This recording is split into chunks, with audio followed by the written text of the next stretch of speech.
Freshwater mussels are mollusks similar to marine clams and oysters. Mussels can be found all over the world, living in a variety of freshwater habitats, and most commonly in streams and rivers. They vary in size, with some species being as small as a penny and others being as big as a frisbee. They are found at the bottom of the river or stream, and sometimes only noticeable by two small siphons they use to take in and release water. The life cycle of a freshwater mussel is very unique. It begins when a male mussel releases his sperm and the female siphons it in to fertilize her eggs. When an adult female freshwater mussel releases her offspring, juveniles require the fins or gills of the fish to attach onto. Some mussel species have special adaptations to attract fish and increase the chances of their offspring finding one to attach to. These mussels will live on the fish as a parasite for a short period of time until falling into the riverbed. If they fall into suitable habitat, the cycle will continue. This brings us to the Harrison Lake National Fish Hatchery, a 444-acre U.S. Fish and Wildlife Service facility located in Charles City, Virginia.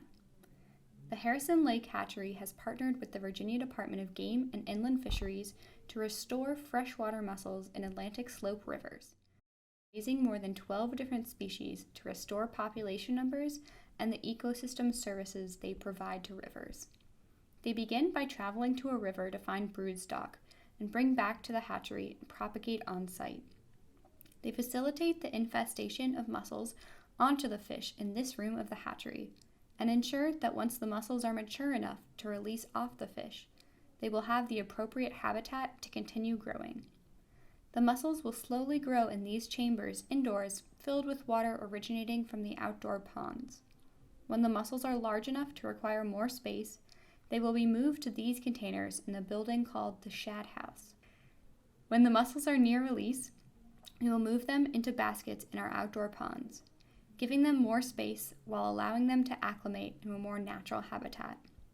Finally, the mussels will be tagged and released back to the river their parents were originally taken from. We mentioned earlier how mussels can help clean the water they live in. To demonstrate this and show how helpful they can be to a river system, we filled up two 10-gallon tanks with water. The one on the left has mussels, while the one on the right does not. We added mud to both tanks. As you can see over the course of this 3-hour time lapse, the mussels were able to clear up much of the suspended mud.